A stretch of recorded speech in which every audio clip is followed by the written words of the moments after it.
Yes, people, welcome to another Chelsea live stream. One that I'm really excited about. Two of my favorite guys in the world, especially in the social media world. We're going to be discussing everything Chelsea. There's a lot to be talking about. Well, Chelsea haven't really signed anyone or sold anyone, but you know what I mean. There's a lot of topics to get through. I want to apologize for being late. I'll take responsibility. We got Miz. That's me. That's me. I was a bit late. I'm sorry about that. But yeah, special guest today.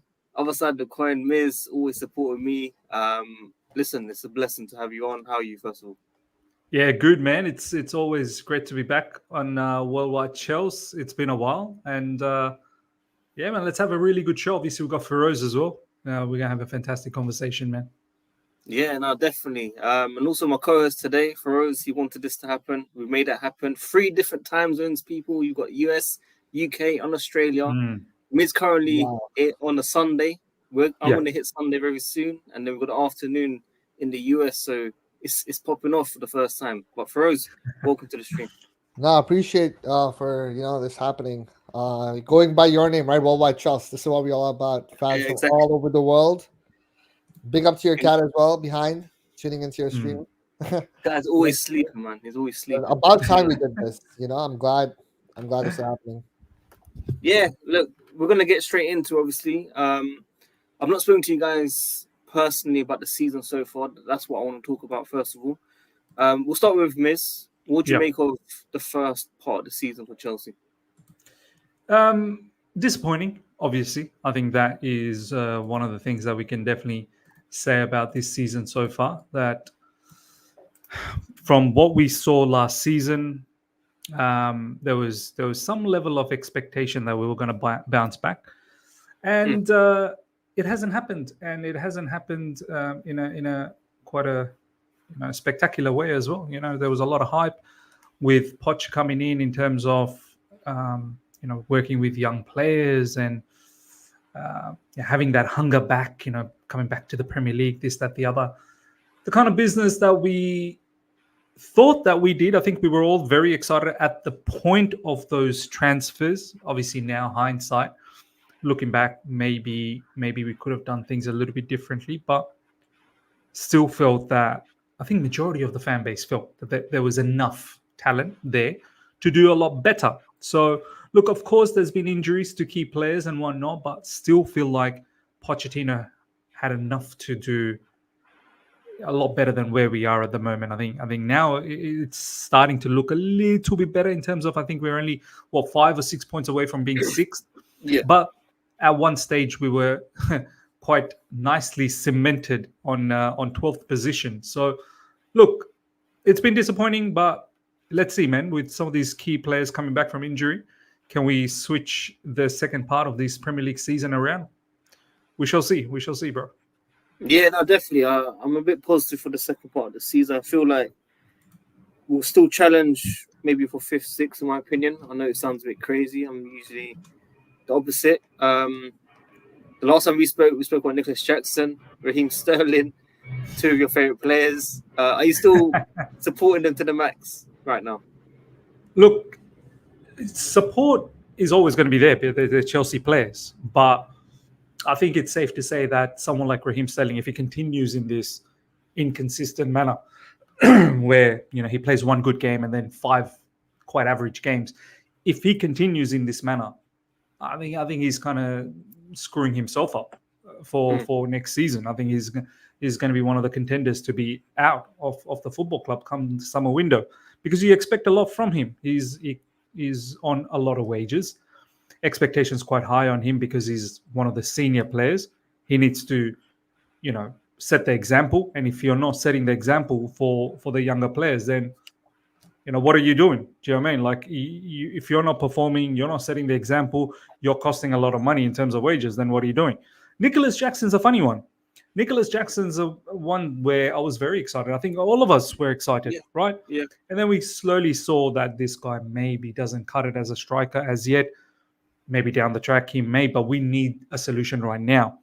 And then as matches went on, it was more clear to see that he's probably not a striker, and that's why where we are right now, where we're looking for a striker. But Nicholas Jackson has given me a different belief over the last couple of matches, where I think playing as a second striker, he's looked a lot more comfortable. He looks like a different player.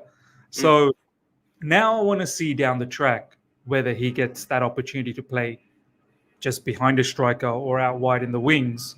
So yeah, I'm willing to be somewhat patient with Nicholas Jackson. Yeah. Look, I'm going to take a bit of responsibility for that as well. I had very, very high expectations for the player. I went Wolves away with obviously Jonathan. We travelled there, 3 hours. We've seen them with our own eyes. They do all the hard bits and they just don't shoot, or it's not on target. If they do shoot, it just didn't make sense. And I think obviously it's lack of confidence. But someone like me, expecting someone like a 21, 22-year-old to be scoring so many goals, it's not really realistic. And we'll talk about the board and stuff and the signings that we've made and what's gone wrong. But I need to be patient a lot more. There were times, I think, Middlesbrough away that we lost. I kind of said Poch out in a way. I think there's a bit of frustration seeing that we were struggling, of course. But like I said, but you have the right to feel that way as well. Like it's that's tough. Middlesbrough, and it's not just Middlesbrough. It's been all the other results that's been sort of culminating. So you're not wrong to think that way. Like it's fine to feel Poch out off the back of that Middlesbrough game. Like it's quite natural. Yeah, I mean, look, you're very well said. You just know how social media is, though. When you kind of say certain things, there's always backlash. Like, oh, this, that. But I get it. There's no one realistically that can come in my opinion, unless it's interim. But I think Poch will see at the season for sure. I do believe, hopefully, with players coming back, and maybe a surprise last day signing or something, a loan or something. We need to see something come in for sure. I think the last 10 days we will see something. Obviously, for us, we've been speaking on Carefully on Field with CSC Dubois on the podcasts. I know your views, or what are you feeling about for the next couple months with Chelsea?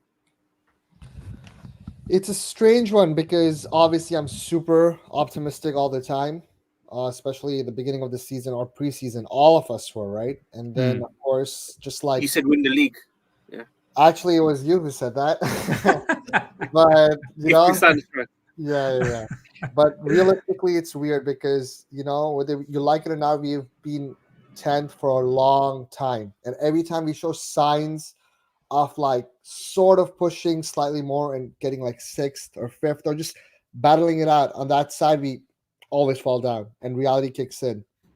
But then again, the other reality is we are Chelsea Football Club. We don't belong where we are right now. So it's really weird to be someone who's always optimistic, but at the same time to be a realist right now because of the entire situation. So yeah, I'm just cautious and not going to be too overcritical, but at the same time, when people criticize Poch, they have every right to. Every supporter should have a voice. And when they make points like in terms of us underperforming, like big time, sure, injuries have been a huge problem at the club right now, like huge. I mean, I was sort of vocal about it a couple of months ago, and I received stick for it. But I'm just saying, right? Like as Miss pointed out, injuries or not, we really should be doing better. We've spent a lot of money. And like the owners and stuff, they made several mistakes. But hopefully over time, things sort of fix up and we go from there. I'm still gonna be sort of cautious, and anything above like 7th, 6th, 7th, and like a trophy, I'll be super happy with that. But at the same time, if we do finish like 10th after what happened with Lampard last season, because I was Potter out the entire time and the ship was sailing, I was like, no, we need a fresh start. And then when Lampard, it got worse. So that's why right now I'm like, just give Poch end of the season, see what happens. But I'm just gonna be cautious for now. Yeah, no, definitely for sure. I mean, it's a difficult time for Chelsea. I feel like it is going to take a while to see massive improvement. Probably one or two more years for sure. And I feel like once it does get better, I just got a feeling something with FFP, the profit stuff is going to come up. I just got a feeling it's going to be like one step forward and 2 steps back. I don't know what it is, Miz. I don't know if you feel like something could happen in the next 2 years for Chelsea. So, do you know what people talk about? Oh, it will take a bit more time. We have to be patient. I'm sick and tired of the patience process, project, like these P words absolutely annoy me. I'll tell you why. I see, and I get it. Like Premier League is so highly competitive. I absolutely understand it. Not a single game is a easy one, right? But then you see someone like Xavi Alonso, for example, taking over at Leverkusen 2022 October. I was just looking at his stats. He took over by Leverkusen when Leverkusen were 2 positions away from being relegated after the first 8 matches. They only had 5 points. He took that same Leverkusen to all the way to Europa League. Excuse me. And then now this season, I don't know, they're on a 30 game or a 35 game unbeaten streak. They're leading the Bundesliga. Did anyone tell Leverkusen fans, be patient, we're in a process, we're in a project, you have a new manager, this is your first job? Did anyone tell them that? I'm just putting it out there. Like, why is it specific to us only that we need to feel this way? I honestly blame Arsenal Football Club for creating this nonsense, because their fan base started this utter BS process, project, patience, and now our fans, because they see that Arsenal, they're competing now off the back of last season, that we need to do this as well. We don't necessarily have to follow the same path. We don't have to. There are people out there who will get the job done coming. I mean, put it this way, ladies and gentlemen, right? In your workplace, I always try to use real life scenarios to sort of connect with the footballing world, because that's the best way to sort of understand the situation. Have you not seen companies, wherever you've worked, where the ship was, sinking, and someone special comes in and just quickly turns that place around? Have you ever not experienced that? I have. I've seen that happen. I have, yeah. Do you know what I mean? Like overnight, things have changed, and then boom, the trajectory of the company has just gone forward. I'm not saying that you don't have to be patient. You don't have to have the process. I'm not saying all of that I don't believe in it. Of course I do. But you don't necessarily have to be this way. Chelsea Football Club have enough resources. For God's sakes, we spent £1 billion. Like, that tells you the amount of resources that we have.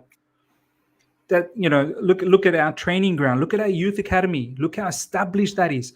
We don't need to go through this same passage of being mediocre. We need very, very astute and people that've got high standards. The personnels. We need the right personnels, not just the players. I'm talking about the backroom staff. I'm talking about the medical room. Our owners, our board have got to go out there and get very, very good people, top quality people, and watch how it all turns around. It won't take 2 years. It may not even take 1 year. We'll probably just turn. Look at Thomas Tuchel. Just before Frank Lampard got sacked, every one of us was saying, "Oh my God, what a rubbish team this is! What a mediocre team this is, getting slapped up." And Frank was adamant, consistently saying this team is, not serious. They're not going to win anything. Not for another few more, years. Thomas Tuchel comes in. Game 1, you could see how resolute we have become defensively. And that there was some sort of a philosophy. There was some sort of a pattern in our play. Yes, the first game, I think it was a draw. But you could see from game 1 that something was building. And surprise, surprise, 6 months later, even less than 6 months later, we win the Champions League. And not only we win it, if you have a look at the performances under Thomas Tuchel in the Champions League, oh my God. This is where I like to include XG. Not only we outplayed the oppositions in the Champions League, but our XG was phenomenal in the Champions League against all of these top clubs. Yeah. Real Madrid, Atletico Madrid, Porto, Manchester City in the final as well, where we should have won. We should have scored another goal, if you guys remember. Christian Pulisic, he missed an absolute sitter in the final. Yeah. So, don't tell me that things can't be turned around. It can. Whether we choose to do it or not with the right personnel, that's the other issue. I think our club at the moment are too focused on youth, like buying every single young prospect out there. And I'm talking about every single, guys, honestly, we don't want to miss out on anyone. Do you know what I mean? Antonio Nusa is the big talk right now. Literally 2 days ago, Esteval Willian was the big talk. A few days before that, that Rooney guy from Copenhagen. And the list goes on. And then every now and then we get sprinklings of Kendry Paez's picture. Then we bought that Senegalese under-17 player. Like, our priorities are not there to win anymore. Do you know what I mean? Our priorities are there to find new revenue streams and find the next big talent, so we can flip them for a lot of money. So, yeah, we need to have a deep look at where the club is at the moment and whether the direction is the right one. I think that's where the issue is. Yeah, I mean, look, I can definitely echo that as well. It is a difficult time as a Chelsea fan seeing all this. We keep signing youth. I think we are the youngest, or maybe average youngest squad in the Premier League. I think we are the youngest, maybe. I think we are. I think we are. And I think the only way what you're saying is this can happen is if the board just they're looking at these youth, fine, but sign some experienced players. Yeah. You know, just a few, literally just a few. I know the market's a bit difficult right now with strikers. Obviously, 10 years ago, we can name 5-6 strikers that we want to sign. Nowadays, there really isn't any. You know, we can talk about Napoli striker, we can talk about Tony, we can talk about, you know, that's the only 2 strikers I can officially say, cool, let's maybe sign these guys. But the market really isn't there. But at the same time, the board's mindset right now, the under-25 policy, we're not really looking to improve right now. And that's why I can't fully blame the players. I can't fully blame Poch. It's difficult for us. What, you agree with that? Disagree? Yeah, I agree with both of you. Usually I like to play like devil's advocate and, you know, sort of like make the other points, because as Miss said, right, like sometimes you can get that manager and have that bit of spark, but at the same time, it's a lot different because back then, right, we had like experienced players, maybe like 2-3 more. And now besides Thiago Silva, everyone is pretty much a kid. And it's going to be super tough. I think the direction in terms of us, like our recruitment, had we gotten like some experienced players, you know, 25, 26-year-olds, it would have been a lot more different. But that's why this whole, even though it sounds naive, this whole project thing, it frustrates me as well. But I've accepted it now. You know, it's one of those things where I just went like, fair enough, this is what the board thinks they want to do.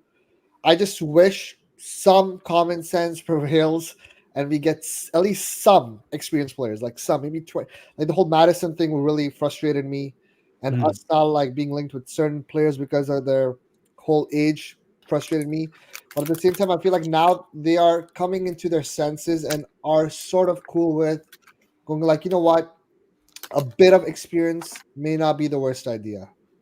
So hopefully that is the case. And if that's the case, then I'll be much more calm, cool. But other than that, right, it's just like a really bizarre situation, right? With us like signing these youngsters, sending them out on loan, recalling them back, sending them to the run. Like a lot is happening, you know? So I guess we just have to wait and find out.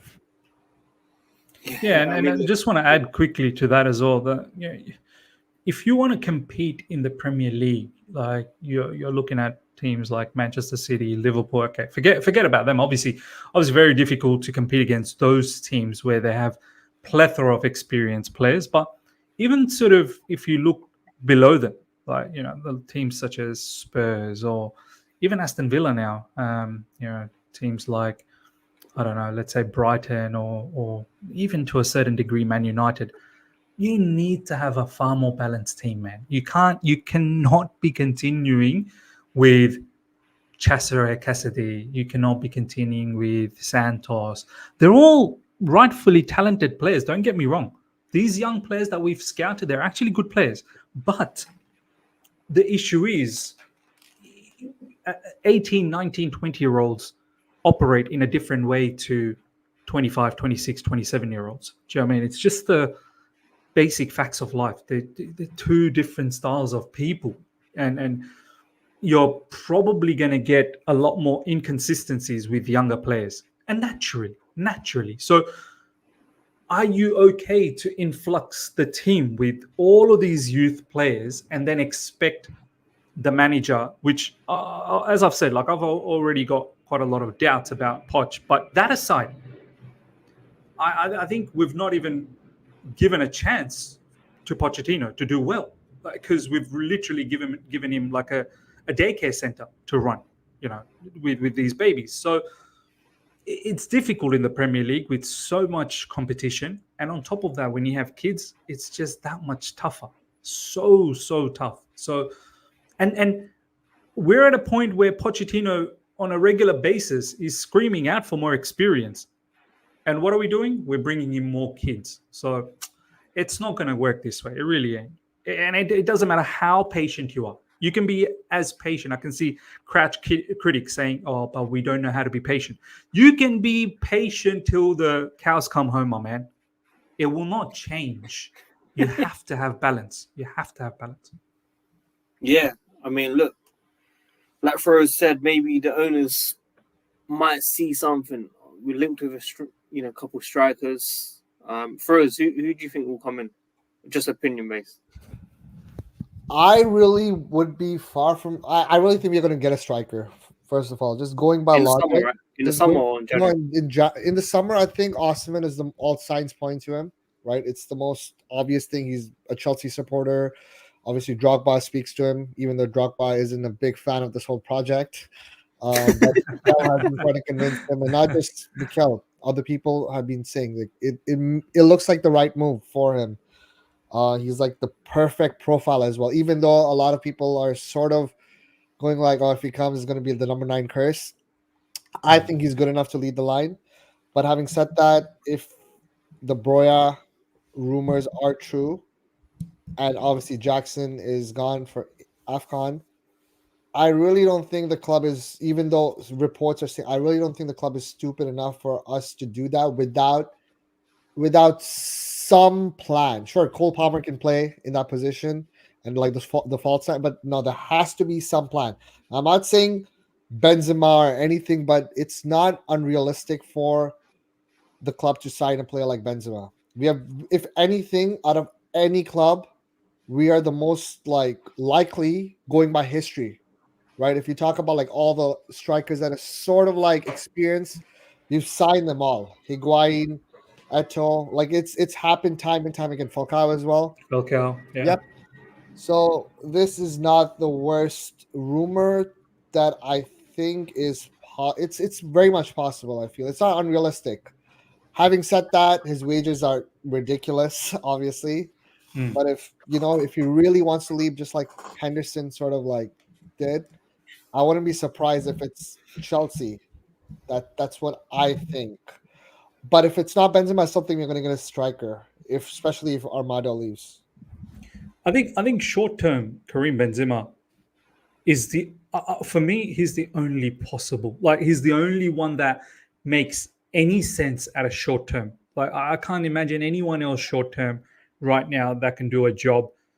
Karim Benzema, lethal weapon up front, wealth of experience in the European stages, has an experienced Premier League. Why not do it with Chelsea Football Club? Players like Cole Palmer and Nkunku will absolutely relish having a lethal weapon up front, considering Nkunku comes back soon.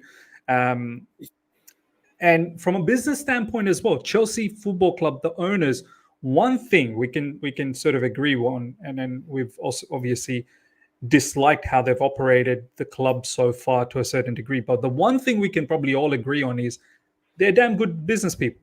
They know how to get business done. So far, they wanted Enzo Fernandez, they got him. They wanted Caicedo, they got him. Whatever they seem to want to do wholeheartedly, they get it done. this is the great thing about them, that from a business standpoint, these guys don't mess about, right?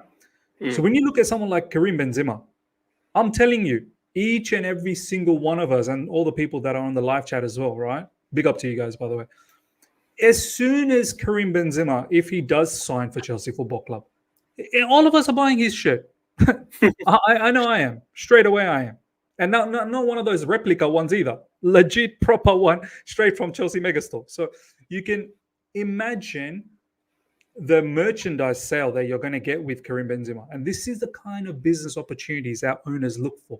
The marquee signings, the guy that's going to create a lot of buzz, the guy that's going to create a lot of clicks on articles, the guy that's going to be bringing that atmosphere back to Stamford Bridge, where the fans will be boisterous and will be singing his name as well. So it all kind of feels like this is the kind of deal that Chelsea should be looking to do. You know, we need a striker. We need someone who's going to be able to score goals. Who better than Karim Benzema? From a business standpoint, makes sense. The only issue I have here, a couple of issues, is...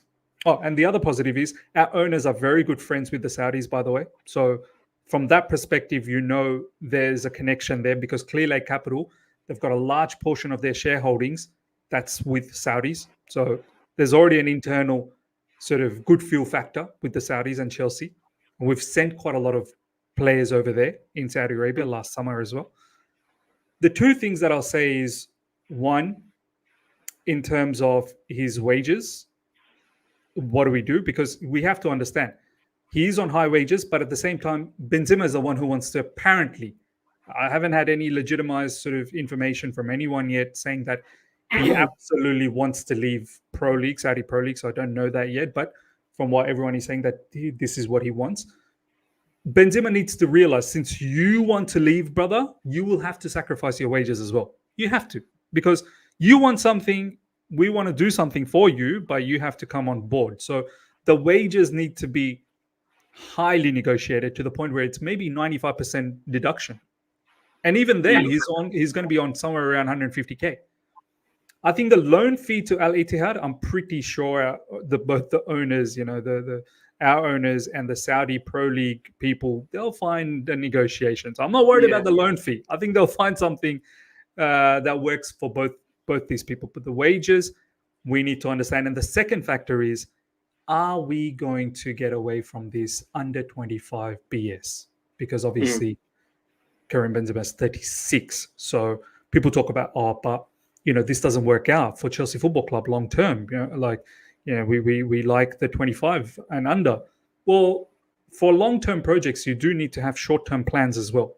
And I think this is a very, very good short-term plan, which doesn't disrupt the long-term plan if we want to bring in someone younger. So hopefully we get this done. Yeah, big up Super Chat here as well. Everyone tuned in as well. Keep liking the video, subscribe as well, hit the notification. What's your thoughts on Alonso's potential coach next season? I'm on the belief, give him whatever he wants to convince him to come to the bridge. Which Alonso are you talking about here? Xavi Alonso.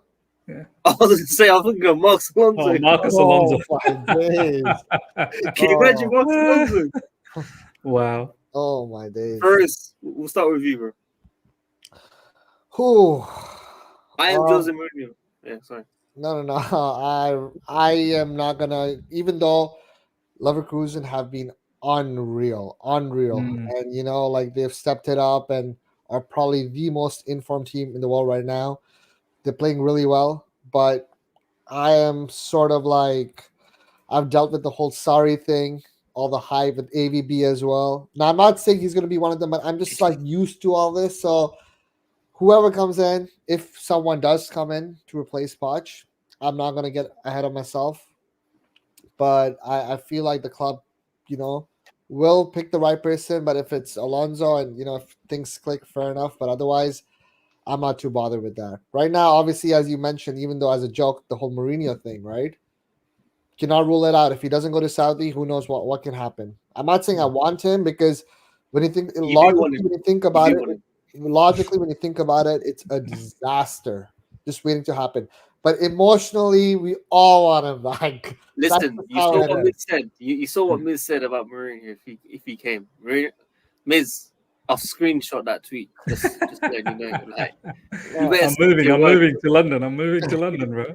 I'm moving out of London, by the way. But yeah, emotionally, we all love him. We all love Joe. Like Chelsea is his club, right? But at the same time, when things go south and when he leaves the club, oh my God, it's a disaster. You know, whenever he leaves the club, it just goes downhill for everyone. And I feel like right now that's the last thing we need.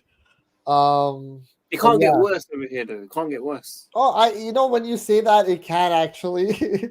Every time I say that, things just go worse. But I hear you as well. Like when you think about it, new ownership, so it's not like he's burned any bridges, like the whole Roman thing. So there could be some merit in that, but at the same time, I go like, nah, I'm good for now. Let's just stick with Poch, as JT said as well. Give him time.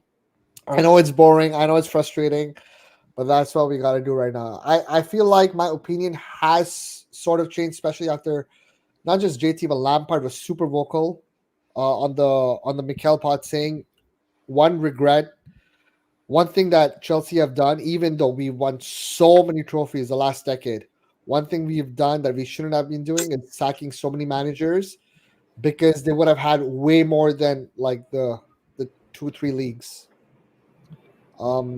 That's what he said in terms of stability, and even Mikel sort of agreed with that, and even Malouda did as well.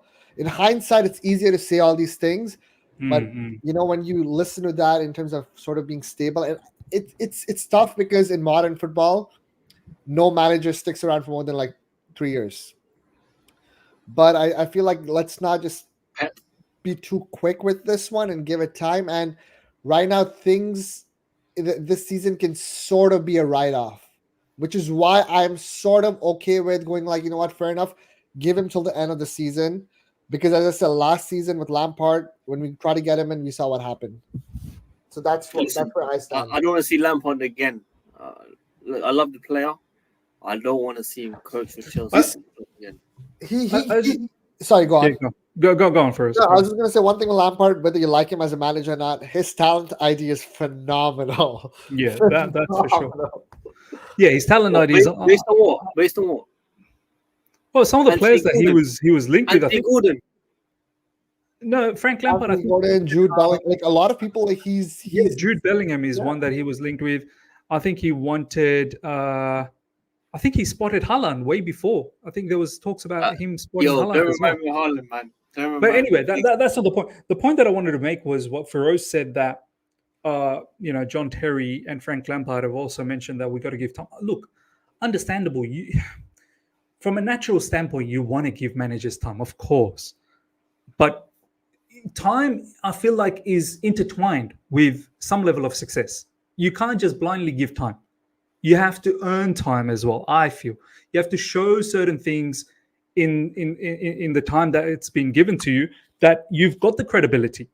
Now, no one's saying Pochettino should be winning the league, but if Pochettino was right now, let's say 5th or 6th, with a little bit better quality of football that we've seen, I don't think anyone would be complaining. I'm telling you straight up.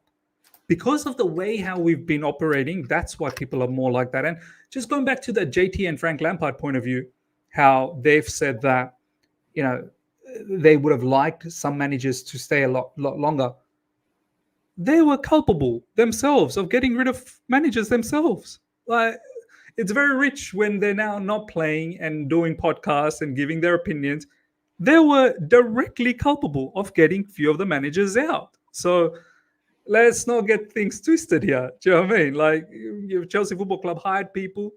For example, I think it was AVP was one of them where, he was sacked. A lot of the players didn't get along.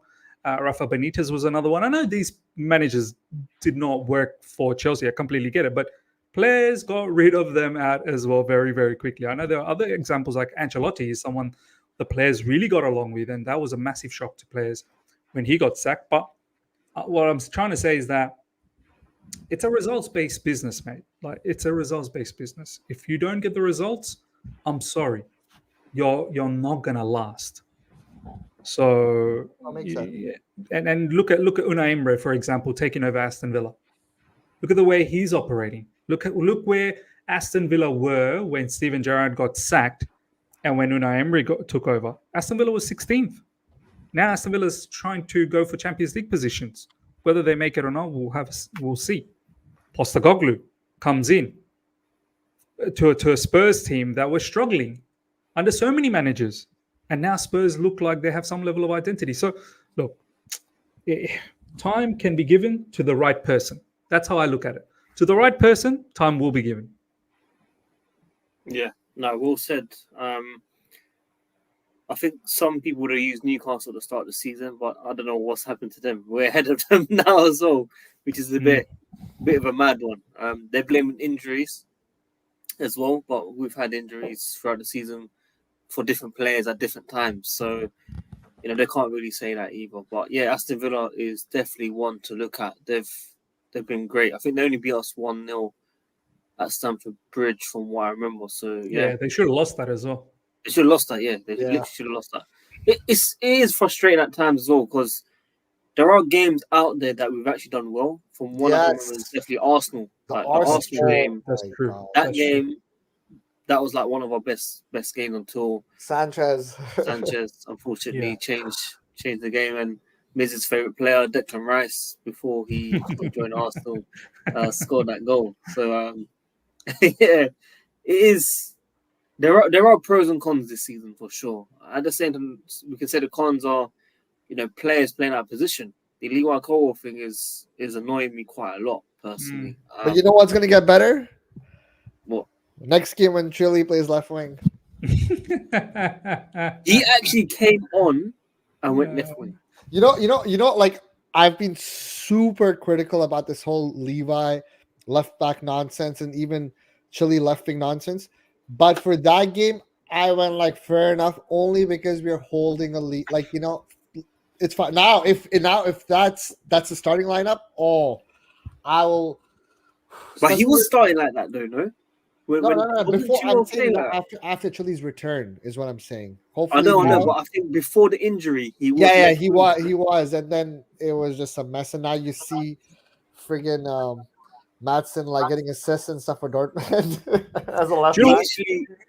It will be so interesting, as Feroz said, when these matches kickstart very soon for us: Middlesbrough, Aston Villa, Liverpool, and then there's a plethora of mad fixtures coming up. So it's going to be high time for Pochettino very, very soon. But if we start seeing Chilwell, look, Pochettino has kind of stuffed himself up here. If he uses Chilwell at left back, the whole height conversation is rubbish because Chilwell ain't no basketball player himself. So we could have used Ian Martin, right? But if he continues to use Chilwell up front as a winger, you have to come to a situation where, what are you doing, brother? We have genuine left wingers. There is no need for you to use Chilwell.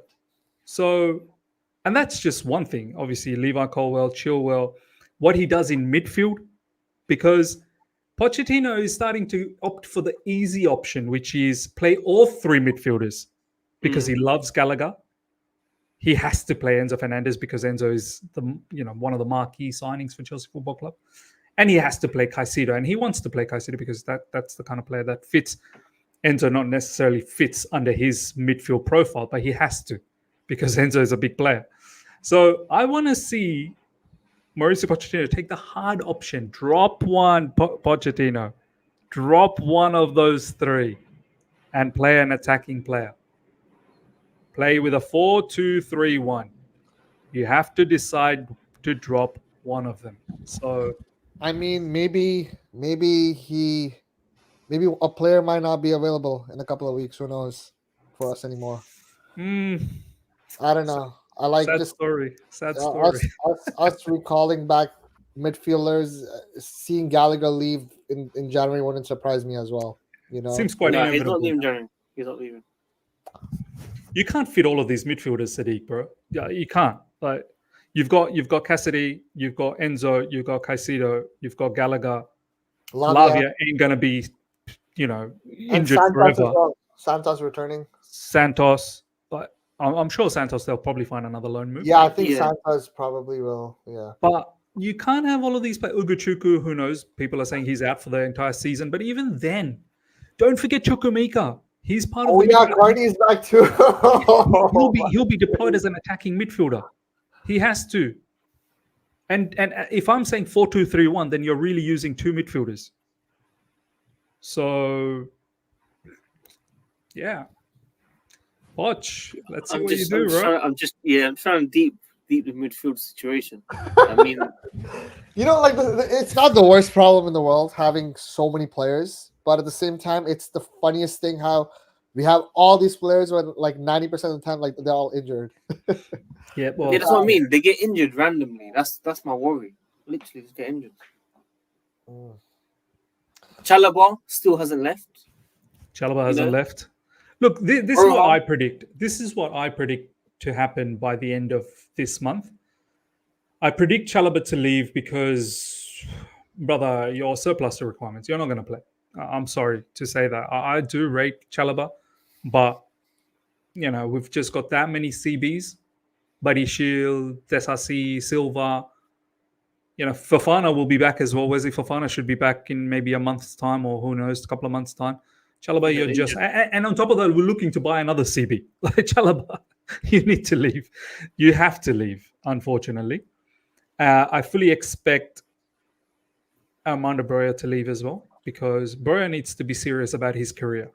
Broja should be looking that Chelsea, whether they buy a striker this window or in the summer, Broja's time is numbered. It's simple as that. And then once Nicholas Jackson comes back from AFCON, Broja will be back to his bench days. And, if he's happy to be an impact player, so be it. But Armando Broja should be looking at his future to play more games. I'm pretty sure he should be looking at making it into the Albanian team for the Euros. I'm pretty sure Albania made it to the Euros as well, right, guys? Albania made it to the... Yeah, I'm pretty sure. sure. So Broja should do his best to make it to that squad. And you're not going to make it if you're in Chelsea not playing any games. So that's another one that I'm fully expecting to happen by the end of this window. And I think a late drama, very, very late drama on Conor Gallagher. I reckon he's going to... Wow. Yeah, I think he's going to go as well. It doesn't make sense to have all of this. I think our board will soon tell Pochettino. I'm just envisioning this. I'm just making a prediction here. I think our board will soon tell Pochettino, stop playing Gallagher. Wow. Because we want to force him out. So right now Gallagher is in a very comfortable situation, ladies and gentlemen. He's got a gaffer that captains him. He's got a gaffer that plays him regularly. So Gallagher don't care. Gallagher's only got a year and a half left in his contract, and he's in a fine position because he can see the contract out as long as the manager keeps playing him. He's going to make it to the England squad, and he'll be there for the Euros. No problems, no dramas for Gallagher. Happy days. But if the board tells Poch to stop playing him and he doesn't get to play and he's not in the squad anymore, then Gallagher has a problem in his hand. Because then Gallagher's like, do I jeopardize my playing time and possibly not making it to the England team for the Euros? Or do I just, jump the ship now and go somewhere and make sure that I keep playing regularly? So I feel Gallagher might be sold. That's a very, very interesting conversation and subject to be looking at in the next 10 days. I mean, it's been quiet so far this month, which is weird. I expected a bit of action. We spoke about Chalobah. He was meant to be going to, I think, Bayern. They've signed Eric Dyer. So I feel like that's, kind of done. I just don't see where he's going now. Poch might become best friends with him, like he has done with Noni. You never know in football. Anything can happen. Broja, I don't know about him, man. There's times where he looks decent, man, and there's times where it's just frustrating. I mean, most players are frustrating at Chelsea. I get that, but let's see what happens. Strikers coming in. Benzema can only be short term, I think. I just don't want to see anyone else. I don't want us to spend any money, unless it's for the summer. First, talking about pre-agreement for Napoli striker, Victor. But obviously Fabrizio recently also said that nothing's been discussed, but we expect something to happen very soon, hopefully. Let's see what happens with that. Cool. We have Middlesbrough. Then I think we have Wolves. I think it is. Is it Middlesbrough and Wolves? And then Middlesbrough, Aston Villa. Middlesbrough, Aston Villa, Liverpool. They're the next 3 fixtures. Oh, yeah. Look, guys, we need to win all those games. I mean, look, every game we need to win, but I think this is where the season can change. You know, we beat Villa, go next round, beat Middlesbrough, get to a final. Liverpool will be very difficult, don't get me wrong. I think that's midweek as well, actually. Bit of a weird, I think so. Yeah. Weird time. At Anfield. And at Anfield, yes. Mo Salah won't be there, I believe, which obviously is a positive. Mo Salah won't be there. Yeah. So, hopefully we can try and steal something. I think if we do get to the final of the Carabao Cup, also the Tottenham game will get moved because it's like 2 days before the final date. So, lots can change, basically. That's what I'm saying. We are going to wrap up as well. Feroz, you got any last questions for Miz? I'm good. I'm just, I hope next time we talk, we are much like, we have something to talk about in terms of like players incoming. That'd be nice. Yeah, no, definitely, man. Miz, listen, it's been a pleasure. You've always supported. I wish you the best always. It's good seeing you, what you're doing every single day. Feroz, as always, supporting the podcast as well and daily chats. Everyone in the comments, I want to thank you lot for tuning in. Couch Critic, of course, always. Couch Critic as well. Everyone tuning in, like the video, subscribe, daily content when possible. Check out Upside the Coin. I'm sure everyone knows him as well. And Feroz17 on Instagram, as always. And we'll catch you guys very soon, man. Until then, peace.